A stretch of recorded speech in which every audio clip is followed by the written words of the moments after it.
Qala al-muallifu rahimahullahu ta'ala wal kadhibu wa huwal kalamu bi khilafil waqi'i wal kadhibu lan qoroh wa huwa lan utawi al-kadhib iku al-kalamu ngomong bi khilafil waqi'i kelawan nulayani kang dadi kenyataane. Wal yaminu lan sumpah al-kadzibatu kang qoroh. Wa alfadzul qadzfi lan pira-pira lafat qadzaf. Wa hiya lan utawi alfadzul qadzfi iku katsiratun akeh. Hasiluha utawi hasile katsirah utawa alfat iku kullu kalimatin saben-saben kalimah tansibu kang nisbataken apa kalimah insanan ing wong ing menungso awahidan au utawa ing wong suwiji min qarabatihi saking kerabate wong ila zina maring zina. Fahiya mangka utawi kullu kalimah iku qadzfun qadzaf liman ketuwe wong nusiba kang den nisbataken apa az-zina zina ilaihi maring wong imma sharihan ana kalane iku rupa ucapan kang sharih kang jelas mutlakon kelawan mutlak au kinayatan utawa iku rupa lafat kang kinayah biniyatin kelawan niat wa yuhaddu lan tenhad sapa al-qadzifu wong kang nglakoni qadzaf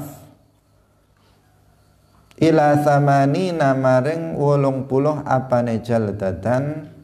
apane jaltatan cambuane warraqiqu lan budak nisfaha ing separone thamanina jalda. Kaum muslimin pemirsa yang dirahmati oleh Allah Subhanahu wa ta'ala, kita masih menjelaskan tentang dosa-dosa lisan. Dan kita telah sampaikan bahwa dosa lisan ini adalah dosa yang paling banyak dilakukan oleh orang. Karena itu seseorang harus memperbanyak diam, berkata yang baik atau diam. Itu pilihan bagi kita agar kita bisa selamat. Mengingat kebanyakan kesalahan, kebanyakan dosa itu bersumber dari lisan. Semakin sering seseorang itu bicara, maka semakin kemungkinan dia melakukan kesalahan, melakukan dosa. Semakin jarang seseorang itu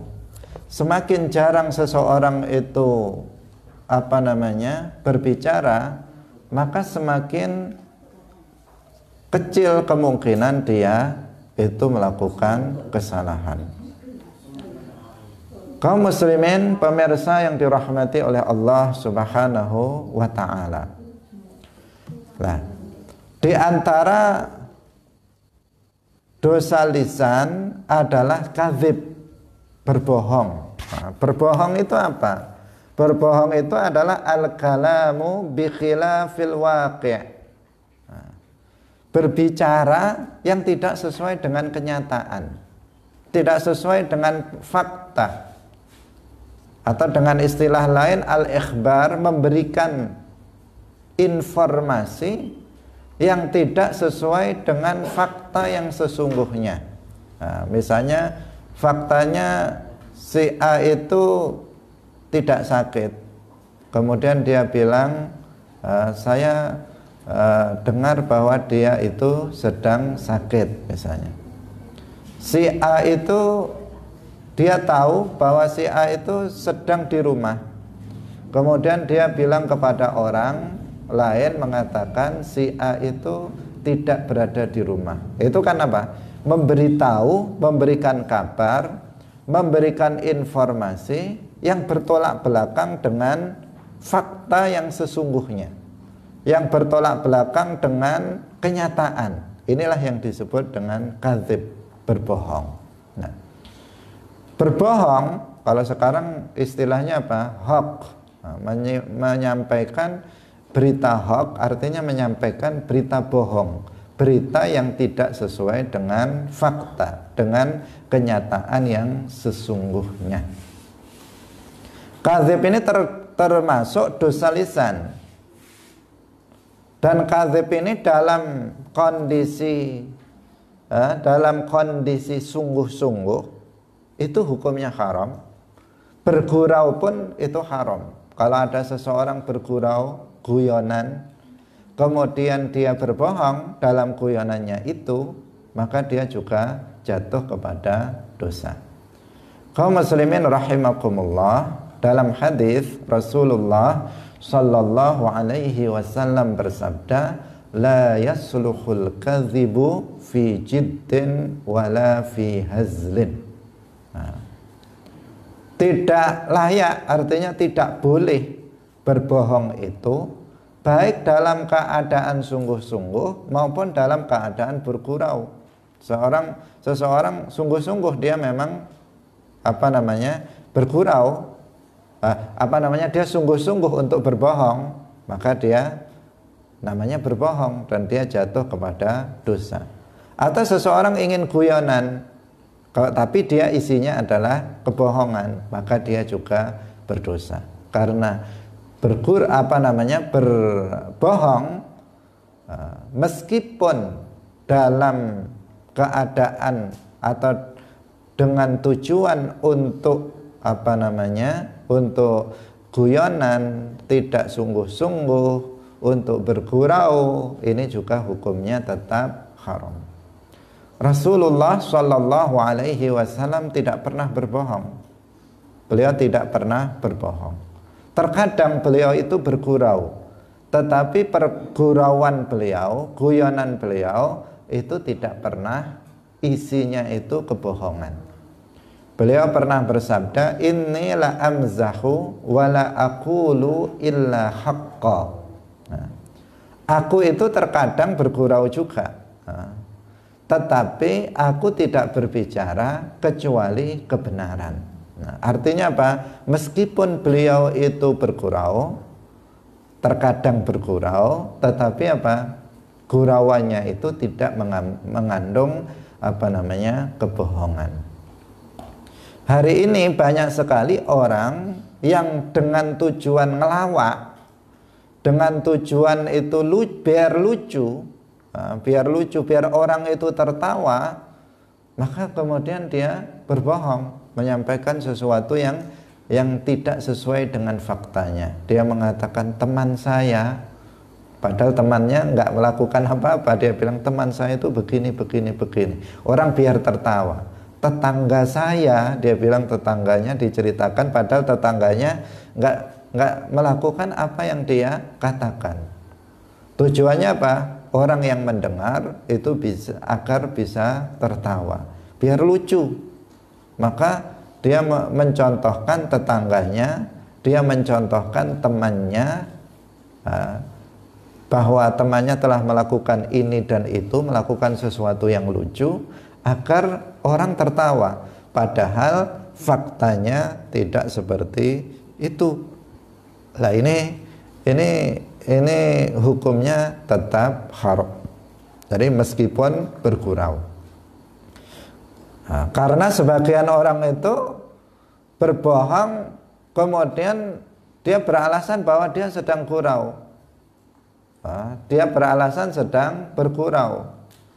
Setelah dia guyon, dia ngomong, misalnya dia mengatakan, nenek kamu baru saja meninggal, misalnya. Dia mengatakan seperti itu. Ketika orang itu sudah susah, dia bilang, saya cuma gurau, kata dia. Nah, seperti ini boleh apa tidak? Tidak boleh. tidak diperbolehkan. Meskipun tujuannya bergurau, bohong itu tetap tidak diperbolehkan. Hukumnya tetap haram. Bahkan ada ancaman secara khusus orang yang melawak.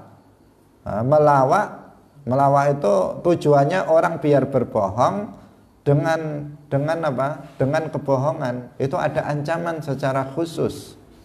Dalam hadis Rasulullah Shallallahu Alaihi Wasallam bersabda, "Wailun lilladzi yuhadditsun nasa fayakzib liyudhikahum wailun lahum wailun lahum." Azab yang pedih, wail, azab yang pedih bagi seorang yang berkata kepada orang lain, kemudian dia berbohong. Berbohong tujuannya paliyudhikahum, untuk membuat orang-orang itu tertawa. Biar orang tertawa, maka dia berbohong. Maka wailun lahu, wailun lahu. Sampai 3 kali Rasulullah mengatakan wailun lahu, wailun lahu. Azab yang pedih bagi orang yang seperti ini, azab yang pedih bagi orang yang seperti ini, yaitu ngelawak tapi isinya adalah kebohongan-kebohongan. Sekarang hampir semua pelawak-pelawak itu mesti bohong isinya. Isinya bohong. Jarang yang betul-betul itu jarang. Ketika dia bilang tetangga saya mengatakan begini, melakukan ini, itu enggak seperti itu faktanya. Ketika teman saya mengatakan begini, faktanya enggak seperti itu. Kebanyakan itu bohong. Karena kalau enggak bohong, dia kesulitan, melawak itu kesulitan. Akhirnya dia berbohong, melakukan kebohongan-kebohongan. Pada umumnya seperti itu, dan ini sudah terjadi pada masa Rasulullah Shallallahu Alaihi Wasallam. Ada sebagian orang pada masa itu yang mereka sengaja bergurau, tetapi isi gurauannya itu adalah sebuah kebohongan. Jadi ini kita harus hati-hati. Meskipun berguyonan, kita jangan melakukan kebohongan. Misalnya meskipun kepada anak kecil,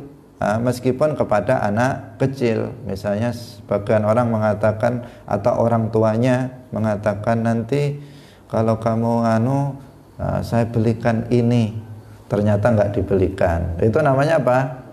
Itu bohong. Misalnya ini saya beri uang, ternyata kertas misalnya, itu namanya apa? Itu namanya bohong. Bohong itu nggak boleh. Meskipun gurau, meskipun kepada anak kecil, tidak boleh. Ini ada permen ini, ternyata kosong misalnya, itu namanya apa? Bohong. Berbohong itu tidak boleh kepada siapa saja, dan dalam keadaan sungguh-sungguh ataupun dalam keadaan bergurau. Ini penting ditekankan berkali-kali. Kenapa? Karena sebagian besar orang itu menganggap bahwa kalau guyonan itu nggak masalah. Wong cuman guyon aja kok. Meskipun guyon, meskipun bergurau, bohong itu tetap haram. Ini yang kita tekankan.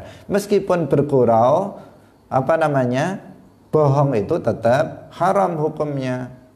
Meskipun untuk ngelawak, guyon itu bohong itu tetap haram. Bahkan ancamannya ada secara khusus. Rasulullah menyebutnya sendiri, wailun. Dikatakan wailun, dia akan mendapatkan azab yang pedih nanti di akhirat.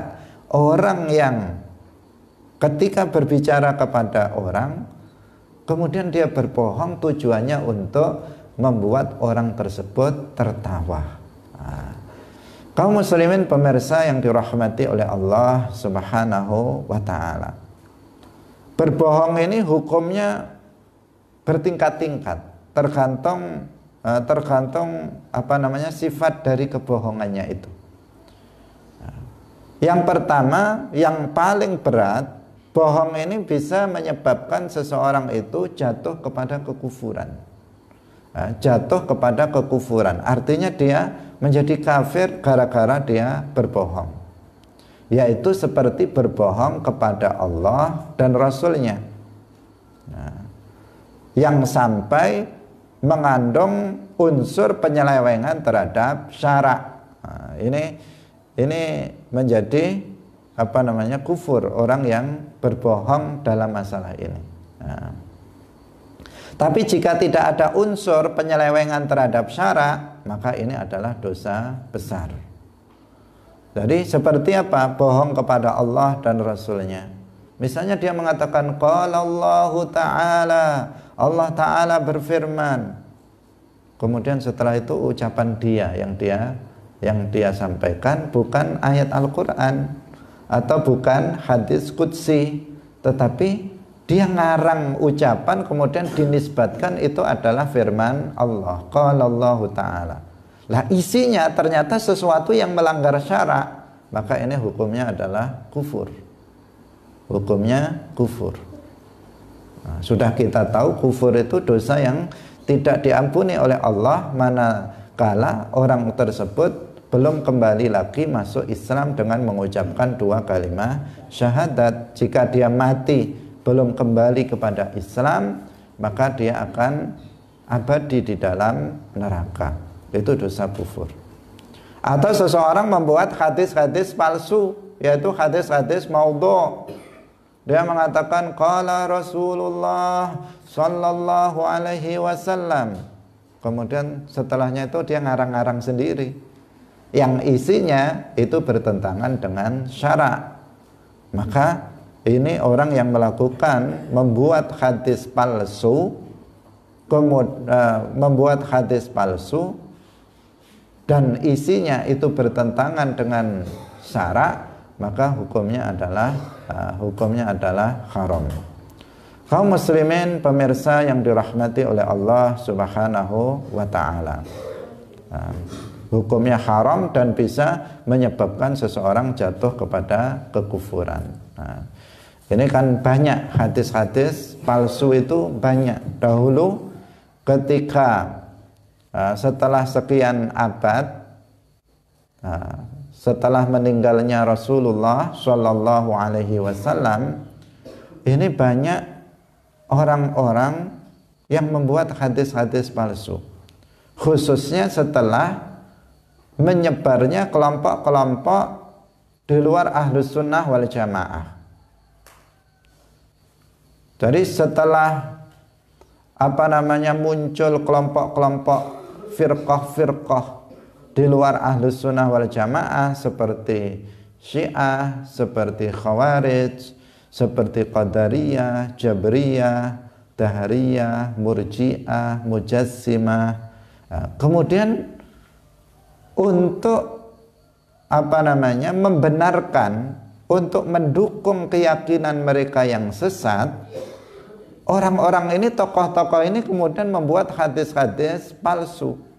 Mereka mengatakan Rasulullah bersabda seperti ini, yang isinya itu mendukung mendukung pemahaman atau akidah sesat mereka. Tujuannya masyarakat itu biar percaya, oh ternyata sesuai dengan hadis. Ternyata akidah dia itu sesuai dengan hadis Rasulullah. Ternyata hadisnya itu buatan. Hadisnya itu adalah hadis palsu yang disebut dengan hadis maudhu'. Itu banyak ketika itu. Bahkan sampai-sampai ketika itu menjadi petaka. Umat Islam menjadi sulit untuk membedakan mana yang benar-benar hadis dari Rasulullah dan mana yang bukan hadis. Umat Islam menjadi kesulitan untuk membedakannya karena saking banyaknya hadis-hadis yang palsu. Sebab hadis-hadis Rasulullah itu tidak seperti Al-Quran. Kalau Al-Quran itu sudah ditulis, jadi sejak Nabi masih hidup, Al-Quran itu sudah ditulis. Bahkan ada para sahabat yang disebut sebagai kutabul wahyi, para penulis wahyu. Nah, Meskipun belum tertulis ketika itu dalam sebuah kitab, tetapi Al-Quran itu seluruhnya sudah ditulis oleh para sahabat, oleh para penulis wahyu. Nah, berbeda dengan hadis. Hadis ini sebagian ada yang ditulis, juga ada yang belum ditulis, hanya dihafalkan oleh para sahabat dalam hati mereka. Itu untuk hadis. Bahkan sempat Rasulullah itu pernah melarang penulisan hadis.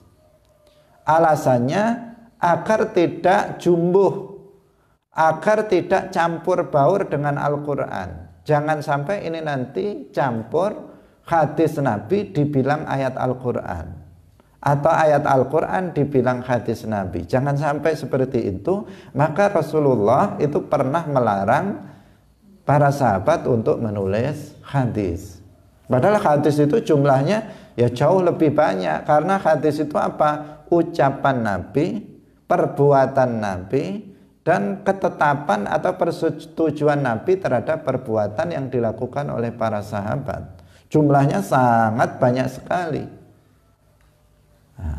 Ribuan namanya ucapan Nabi. Setiap hari beliau berapa kali beliau berucap, maka itu jadi hadis. Apa yang dilakukan oleh Nabi itu adalah hadis.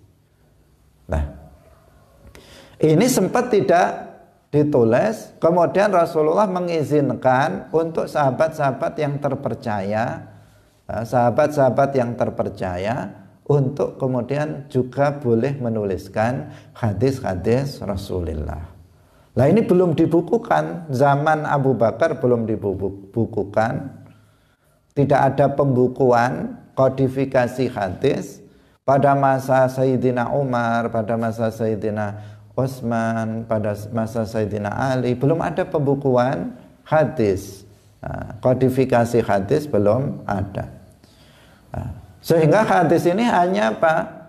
Hanya dari mulut ke mulut, dari para sahabat satu ke sahabat yang lain, begitu seterusnya kepada tabi'in, sampai kemudian masa Khalifah Umar bin Abdul Aziz.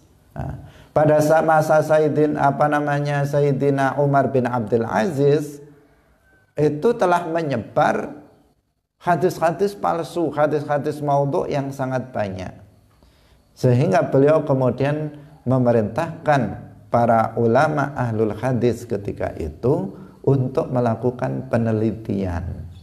Jadi dilakukan penelitian dengan membuat indikator-indikator atau kriteria-kriteria. Kalau misalnya memenuhi 5 syarat, maka disebut hadis sahih. Misalnya 5 syarat itu yaitu muttasil, bersambung sanadnya, diriwayatkan oleh orang yang adil, diriwayatkan oleh orang yang dhabit, tidak ada syudzud, tidak ada illah, maka ini hadis sahih. Jika diriwayatkan oleh orang yang memenuhi 5 kriteria itu, tetapi dhabitnya itu tidak dhabtan taman, maka hadisnya namanya hadis hasan. Kalau misalnya tidak terpenuhi dari salah satu dari 5 ini, maka disebut hadis dhaif. Nanti juga ada kriteria dari sisi matan tadi, tidak ada syudzud, tidak ada illah. Nah, kemudian juga ada kriteria kalau hadis itu hadis palsu. Hadis palsu. Itu ada kriteria yang dibuat para ulama, diteliti sehingga ditetapkan ini hadis palsu, ini hadis maudhu, ini hadis maudhu. Inilah aslalahu, tidak ada asalnya, tidak ada dasarnya. Ini tidak sabit dari Nabi dan seterusnya. Itu para hufat, para ulama ahli hadis yang mencapai derajat hafid, yang hafal ratusan ribu hadis, matnan wasanadan, itu mereka melakukan penelitian itu sehingga kemudian kita sekarang menjadi tahu pada kita bahwa ada hadis namanya hadis sahih, ada hadis hasan, ada hadis dhaif, ada hadis juga yang disebut hadis maudhu. Hadis dhaif ini jumlahnya banyak, yang paling parah itu adalah hadis maudhu, hadis yang palsu. Kalau hadis ini adalah hadis yang palsu, maka nggak boleh seseorang itu meriwayatkannya. Tidak boleh seseorang itu menyampaikannya kepada orang lain. Tidak boleh. Karena apa? Itu berarti berbohong kepada Nabi. Nabi nggak mengatakan itu, kemudian dia mengatakan Rasulullah bersabda dengan sesuatu yang itu palsu, bukan dari Nabi. Kaum muslimin rahimakumullah, di sini meskipun dengan tujuan untuk mendorong orang lain melakukan fadhailul a'mal, maka ini tetap tidak diperbolehkan. Yang diperbolehkan untuk mendorong orang lain melakukan fadhailul a'mal itu jika hadisnya dhaif, tidak dhaif sekali. Jadi kalau untuk memberi semangat orang melakukan zikir, melakukan sedekah, itu hadisnya yang bisa dipakai hadis sahih, hadis hasan, hadis dhaif yang tidak sampai pada derajat palsu. Kalau sudah palsu, maudhu', maka nggak boleh meskipun untuk tujuan untuk mendorong orang lain melakukan amal kebaikan. Karena syara ini tidak memerlukan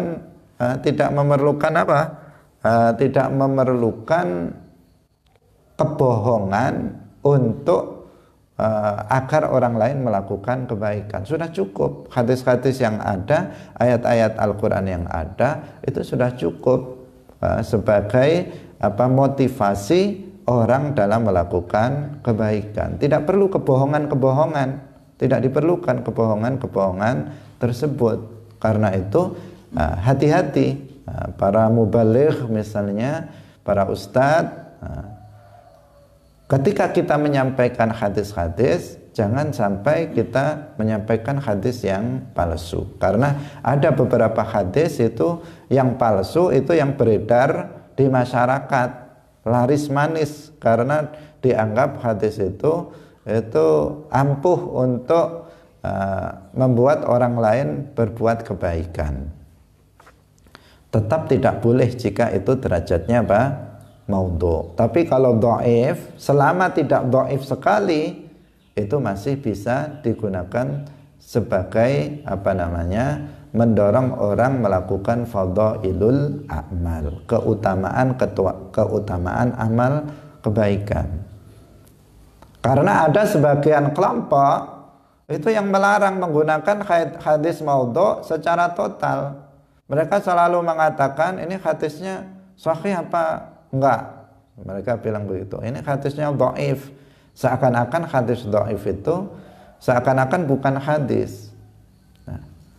Padahal ini kan hanya hasil penelitian dari para ulama, menurut anggapan dari para ulama.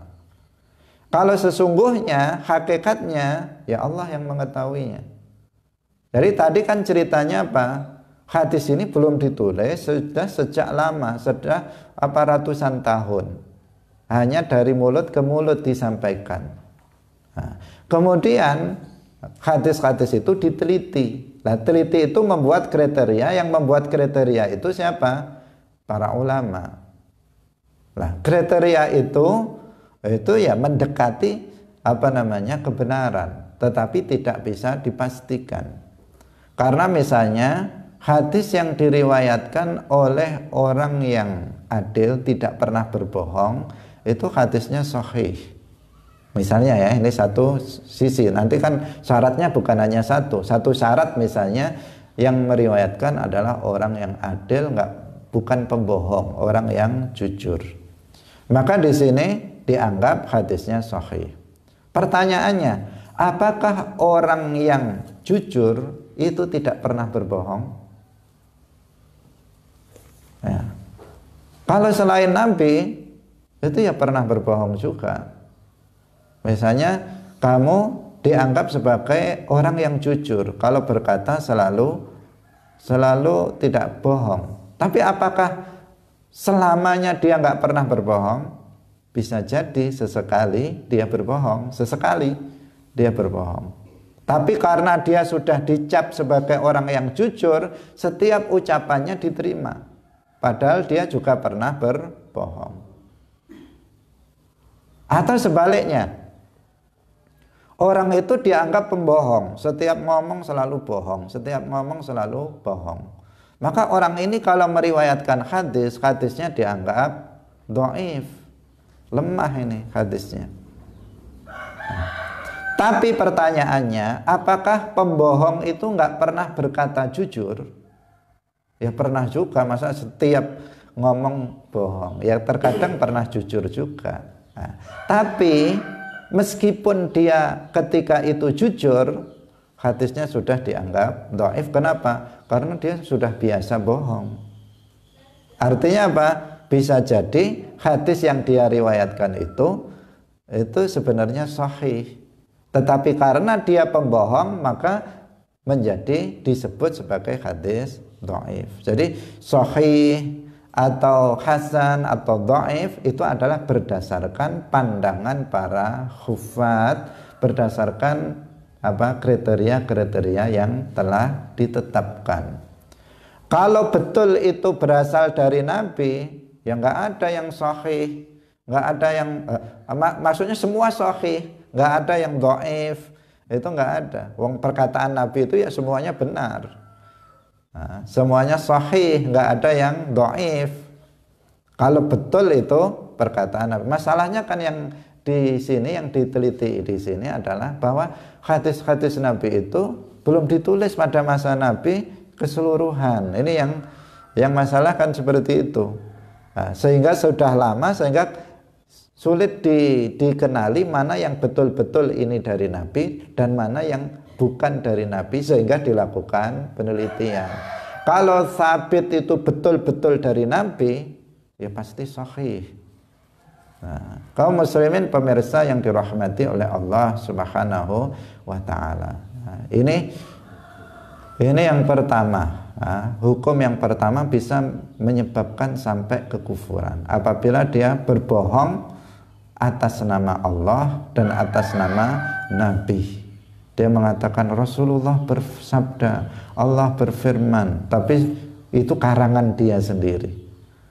Nah, jika isinya itu bertentangan dengan syarak, menyalahi syarak, maka ini menyebabkan orang tersebut jatuh kepada kekufuran. Yang kedua, yaitu dosa besar. Orang yang berbohong itu jatuh kepada dosa besar, yaitu apabila berbohong itu dapat mencelakai seorang muslim. Jadi dengan kebohongan itu membuat orang lain celaka, membuat orang lain itu tersakiti. Nah, di sini hukumnya dosa besar.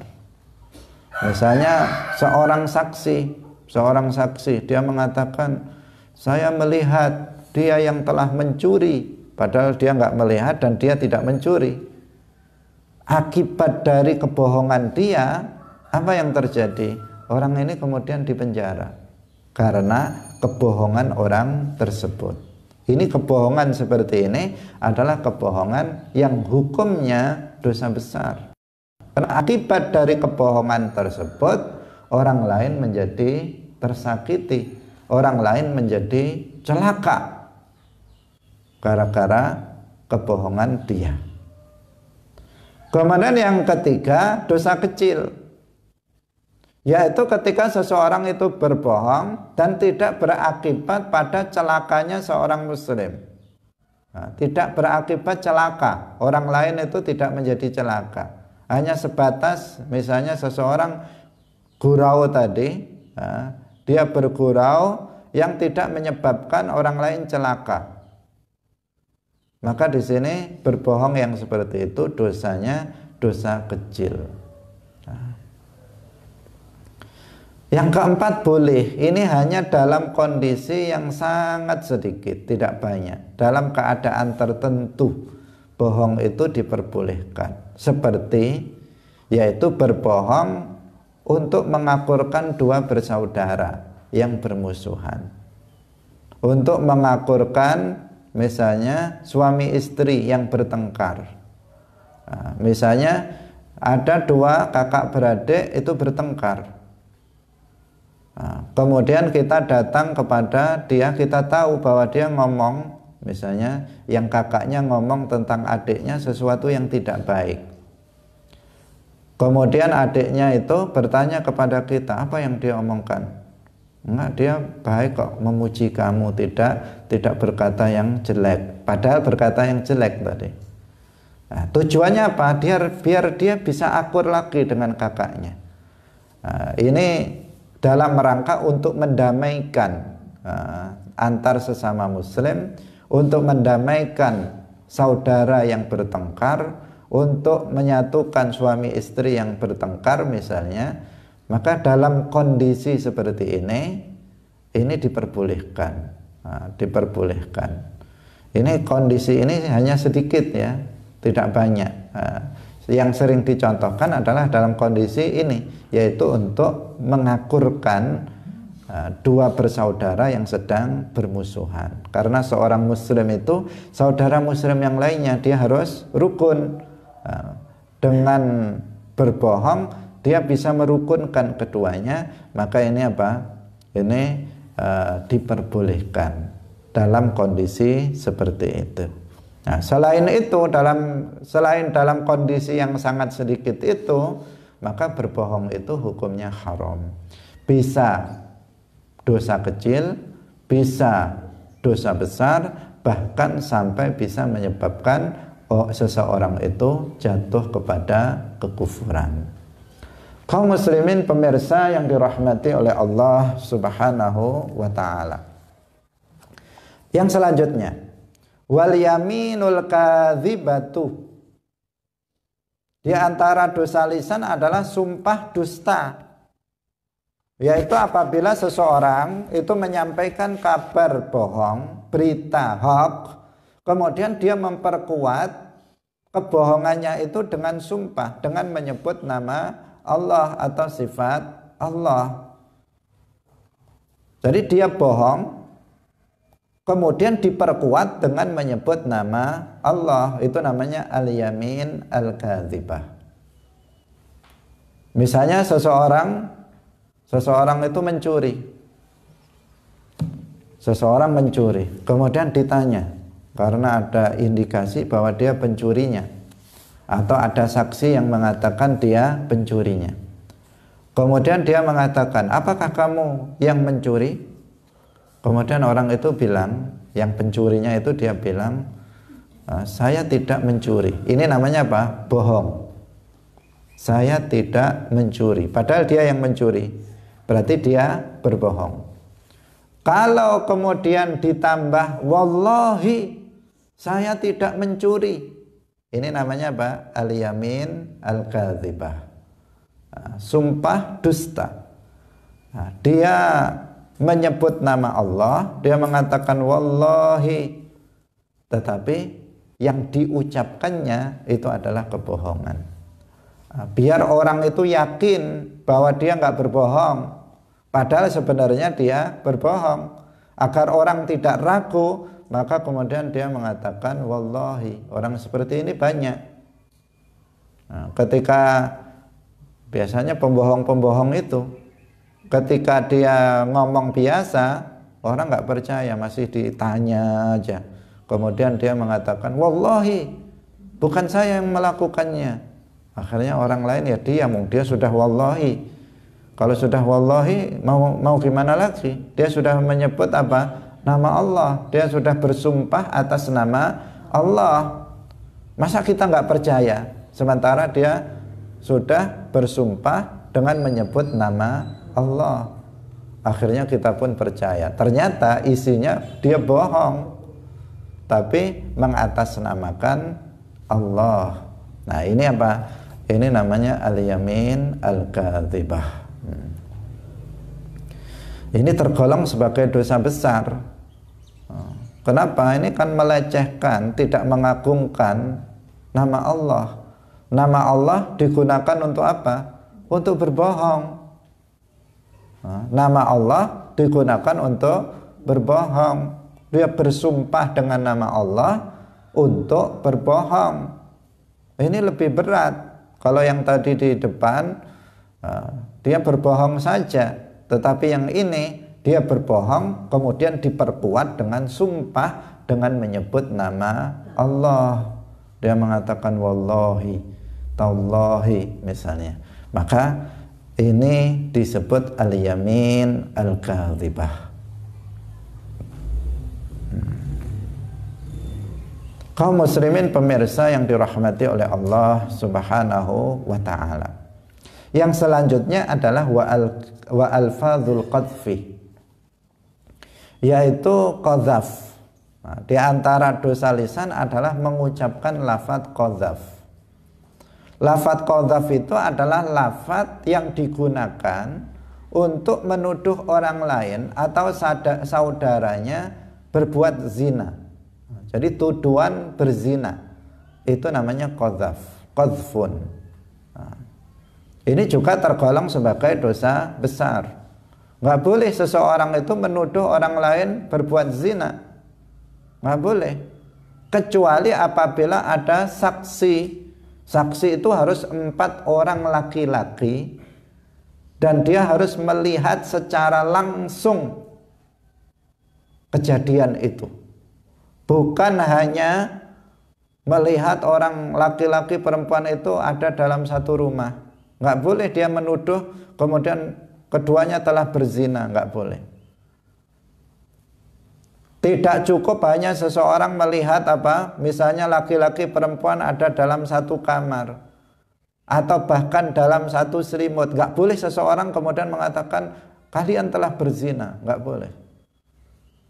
Tetapi seseorang, 4 orang ini harus melihat secara nyata bahwa keduanya itu telah berbuat zina, baru dia boleh mengatakan dia telah berbuat zina. Jika enggak, maka enggak boleh. Ini masalah kehormatan. Kehormatan seorang muslim harus dijaga. Enggak boleh seseorang itu menuduh orang lain melakukan zina semaunya sendiri. Ini termasuk namanya qadzaf dan termasuk sebagai dosa besar. Dalam hadis Rasulullah Shallallahu Alaihi Wasallam bersabda, "Ijtanibus sab'al mubiqat." Jauhilah 7 perkara yang bisa membinasakan, al-muhlikat, yang bisa membinasakan seseorang. Qalu ya Rasulullah ma hunna? Para sahabat bertanya, apa 7 perkara yang menghancurkan, yang membinasakan itu wahai Rasulullah? Qala, kemudian Rasulullah menjawab, asyirku billah. Yang pertama syirik kepada Allah. Wasihru, yang kedua adalah sihir. Yang ketiga adalah waqatlun nafsil lati harramallahu illa bilhaq, membunuh seorang muslim yang diharamkan oleh Allah tanpa hak. Wa aklur riba, kemudian makan riba. Wa aklu malil yatim, makan harta anak yatim. Wa tawalli yaumaz zahfi, lari dari medan perang. Wa qadful muhsanati, wa qadful muhsanatil mu'minatil ghafilat, yaitu menuduh zina kepada seorang wanita mukmin yang suci. Nah, orang tidak berzina kemudian dia menuduhnya berzina. Ini adalah qadzaf, namanya qadzaf, hukumnya dosa besar. Kaum muslimin pemirsa yang dirahmati oleh Allah Subhanahu wa ta'ala. Nah, para ulama ahli fikih itu membagi qadzaf ini menjadi beberapa macam. Yang pertama namanya qadzaf yang sharih. Sharih itu jelas, yaitu tuduhan zina dengan menggunakan kata-kata yang memiliki makna tuduhan zina secara nyata. Misalnya dia langsung mengatakan wahai pezina, langsung dia mengatakan begitu, wahai pezina. Itu kan langsung dia menggunakan kata-kata itu.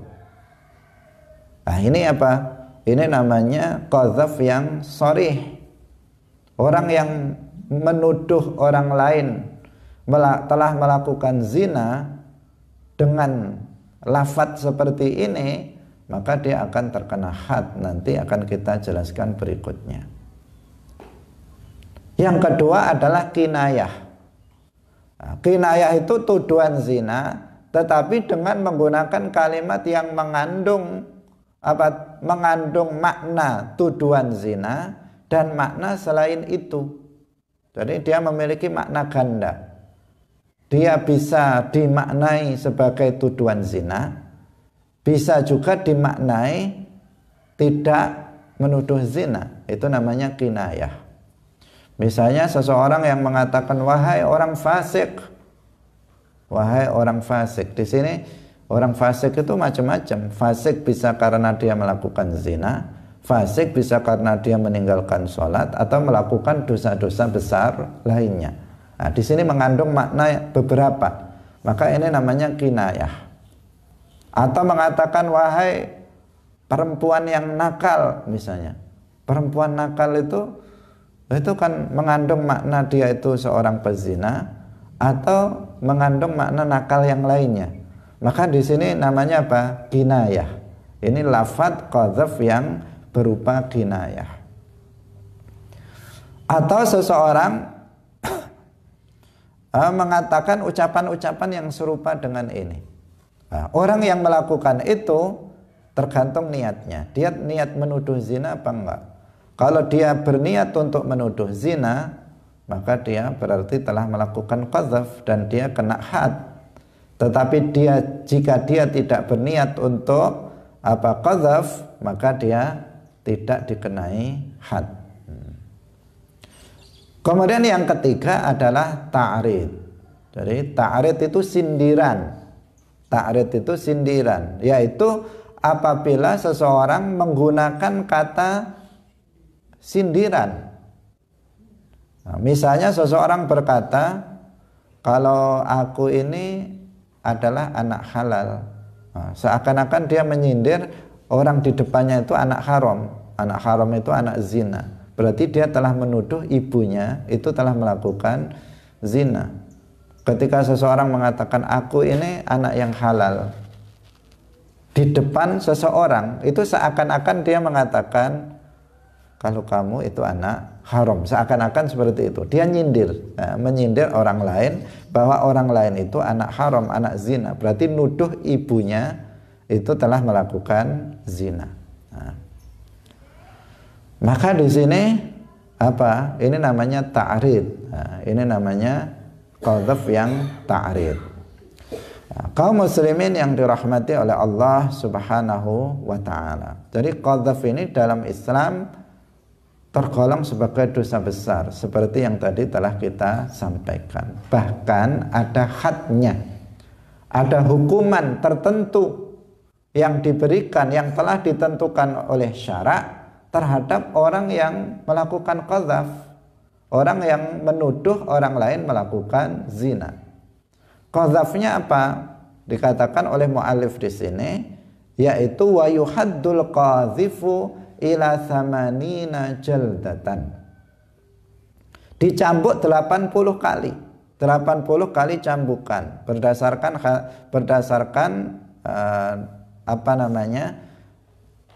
dalam ayat Al-Quran disebutkan walladzina yarmunal muhsanati thumma lam ya'tu bi arba'ati syuhada'a fajliduhum thamanina jaldatan.